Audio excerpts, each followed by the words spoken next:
bienvenue dans le 4e épisode du Melting Poop. Alors oui, tu as dit que tu ferais des vidéos normales en dehors du Melting Poop. Mais là c'est chiant, tu fais ni court-métrage ni rien d'autre. Alors STP, sinon je me désabonne. Wow! Pourquoi tant de violence? J'ai dû recevoir 5-6 commentaires depuis que j'ai lancé l'émission du Melting Poop. Alors je sais, c'est vraiment une minorité par rapport aux autres, mais j'ai quand même envie de leur répondre. Lorsque je faisais une vidéo type podcast ou court-métrage, ça me mettait entre un mois et un mois et demi pour la diffuser. Et malgré les Melting Poop, j'essaie quand même de respecter ce délai. Mais quand même, depuis le lancement de cette émission, vous avez 5 fois plus de vidéos qu'avant. Et le plus marrant, c'est qu'avant, je recevais une centaine de messages qui me disaient: quand c'est que tu fais une nouvelle vidéo? Ça va être quoi maintenant? C'est quand que tu arrêtes de faire trop de vidéos? Bref, ma petite Léa, sache que du lourd arrive, mais quand t'as envie de faire de la qualité pour tes abonnés, eh ben ça prend du temps. Et on est parti pour le premier poop.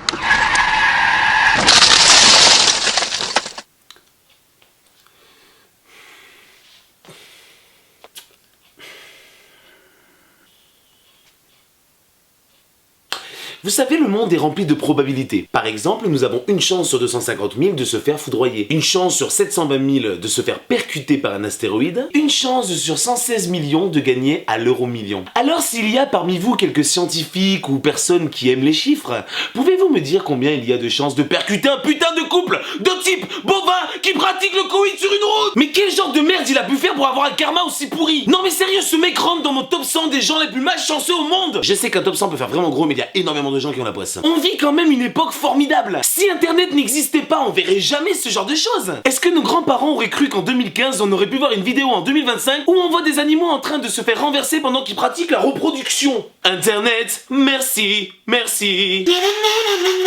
Et heureusement que le mec a une caméra sur sa voiture pour pouvoir filmer tout ça. Parce que va justifier ce genre d'accident à ton assureur. Mais puisque je vous dis que j'ai renversé un taureau et une vache en train de...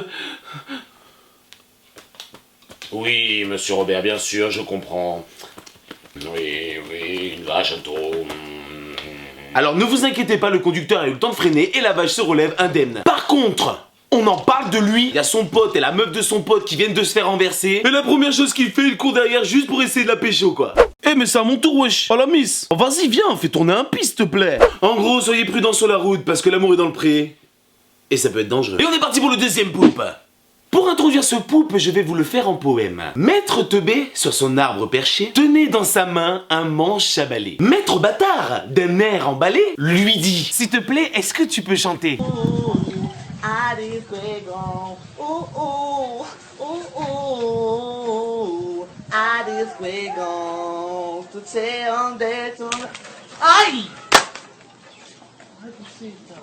Ok!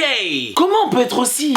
En fait, ce mec a doublement de la chance. Déjà parce qu'il a pris le jeu et il s'en sort indemne. Et puis, vu comment il chante, il était à deux doigts de se prendre une punition divine de type foudroiement sur place. Regardez l'orage qui se forme derrière. Ça aurait pu être lui, la chance sur 250 000. Et le plus drôle, franchement, c'est la tête qu'il fait après avoir pris le coup de jus. Quand j'étais gamin, je faisais exactement la même gueule quand je me prenais une gifle sans m'y attendre. Il s'est fait calmer direct, le mec. Blague mise à part, heureusement qu'il a eu le réflexe de lâcher le balai au bon moment parce que la vidéo aurait été beaucoup moins drôle. Par contre, ça lui a arraché le cri le moins viril du monde. Aïe! Mec, tu viens de prendre une décharge électrique digne d'un Pikachu et le seul bruit qui sort de ta bouche, c'est ça? Aïe! Je dis pas qu'il faut avoir un cri pour chaque situation, mais un petit peu quand même.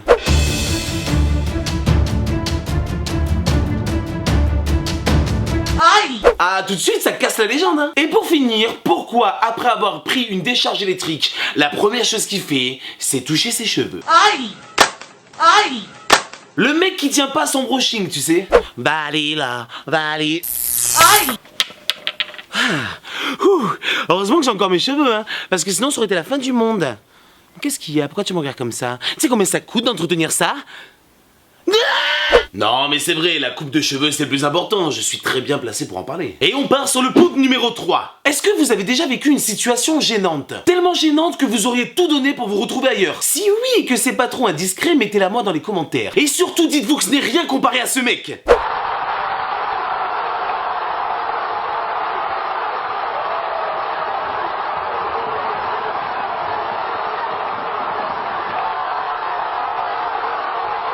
Alors je suis désolé, je peux pas vous dire quel match de foot c'était, et j'y connais tellement rien que je sais même pas quelle équipe joue. Par contre, ce que je peux vous dire, c'est qu'on est en train de voir un mec en train de faire la petite commission, et apparemment le seul truc qui le blase, c'est d'avoir loupé un but. Mais c'est pas vrai, une demi-heure que je me retiens, il fallait qu'il marque maintenant. Alors, quand on sait qu'un stade de foot peut accueillir entre 60 000 et 150 000 spectateurs, on évite de pisser la porte ouverte. T'es pas chez toi, mec. Surtout qu'il a aucune pudeur. Limite, il se penche encore plus pour voir ce qui se passe, quitte à pisser sur ses godasses. Est-ce que tu peux juste arrêter de parler de pipi et de vaches qui forniquent dans tes vidéos? Oh, ça va, je prends ce que le grand internet me donne. Par contre, le mec à la régie, là, qui gère les caméras, c'est quel genre de FDP, celui-là? La logique voudrait qu'il filme les joueurs en train de célébrer leur but. Et non, lui, ce qu'il fait, c'est qu'il zoome sur le mec pour l'afficher devant des millions de spectateurs. Et toi, tu fais quoi dans ton melty poop? T'affiches bien des gens, hein? Tu peux me dire qui t'es, toi? Je suis ta conscience. Enchanté. Désormais, cette émission n'aura plus de conscience. Passons au 4e poupe. Entrar na rua, sujeito com uma pedra, uma faca, qualquer coisa assim, queira lançar isso em vocês. Eu tô na frente dele, posso dar Tout à l'heure, je me moquais du mec avec son cri bizarre. Mais là, cet homme vient de perdre littéralement ses coronesses. Hashtag Lord Varys. On se retrouve donc dans une démonstration d'utilisation d'un taser. Bon, déjà, de base, j'ai jamais compris pourquoi il y a toujours un mec qui est d'accord pour prendre des décharges électriques pour montrer aux gens ce que ça fait. Eh Bernard, je vais avoir besoin de toi pour montrer l'efficacité d'un taser. Tu peux venir avec moi, s'il te plaît? D'accord, mais pourquoi c'est toujours moi que vous choisissez, les mecs? Ouh. Bon allez, c'est parti. Par contre, pourquoi tu vas pas leur montrer comment on se sert d'un tonfa sur la gueule d'un mec? On pourrait en profiter, hein.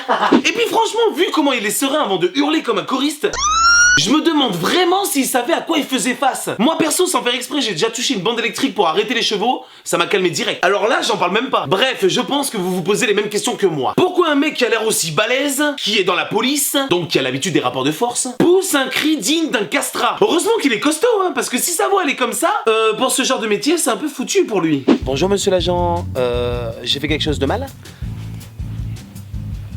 J'ai roulé trop vite? Je vous comprends pas en fait. Ciseaux? J'ai gagné? Non, je voudrais vos papiers, s'il vous plaît. Je voudrais vos papiers.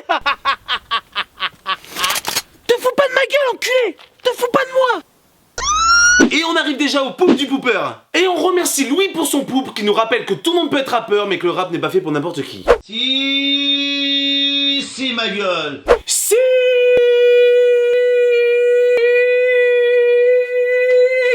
ma gueule. Je pense qu'à ce moment-là de la vidéo, on est en droit de se demander pourquoi il a des lunettes vertes avec des cartes SD collées dessus. La réponse en image. Freestyle avec les cartes mémoire sur les lunettes, ma gueule. Parce que j'ai tellement la mémoire courte que je suis obligé d'en emmener avec moi, ma gueule. Ok mec, mais si tu veux que ça marche, te décolle pas sur les yeux. Mets-les-toi dans le cul. Pour ceux qui ne l'avaient pas reconnu, nous avons affaire à Toy Toy 88. Pour vous rafraîchir la mémoire, il est déjà passé dans une autre émission de l'internet français. Connu et reconnu pour vouloir égorger des rageux avec une fourchette. Savoir ce qu'il dit au micro chez moi, attends d'écouter ça, enfoiré, va. Pour avoir des notions d'hygiène alimentaire plutôt bizarres. Si, ma gueule. Freestyle dans le salon, ma gueule. En mangeant avec les doigts, ma gueule. Parce que j'ai les gants sur les doigts, ma gueule.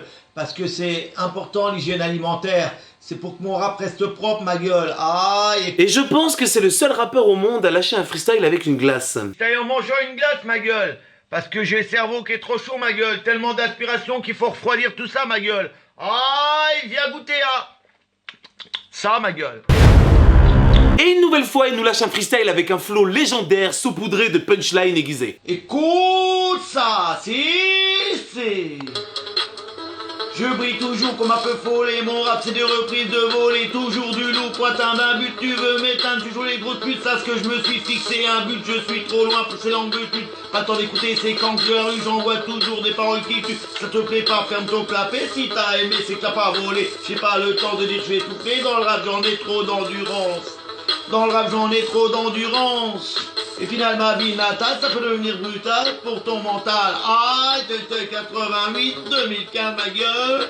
Brrr. Ok, beaucoup de rappeurs aiment faire des métaphores pour pouvoir prononcer leur côté viril, street ou gangster. Tay Tay, lui, a voulu faire pareil, en se comparant à un feu follet. Je brille toujours comme un feu follet, mon rap c'est des reprises de volée. T'as encore du taf, gros. Et pour le mon rap, c'est une reprise de volée. Alors ça, c'est un petit message pour tous les rappeurs en général. S'il vous plaît, arrêtez de comparer votre flow avec des termes bien spécifiques au foot, parce que c'est relou depuis au moins 2008. Par contre, c'est quoi cette manière de bouger les mains pendant tout le freestyle? Alors la gestuelle, c'est aussi un code dans le rap, mais toujours dans le but d'impressionner ou d'avoir des signes ou des gestes qu'il représente. Mais là, notre ami Toy Toy, il est à côté de la plaque. Il fait quoi avec ses doigts? Toujours du loup, pointin d'un but, tu veux mettre. Sérieux, on dirait un mélophée hyperactif en manque de ta Falcon codéidé. Écoute ça. Et puis, si tu veux un minimum de crédibilité, eh ben tu reboutonnes ta chemise, tu enlèves ses lunettes, et surtout, tu évites de faire ça.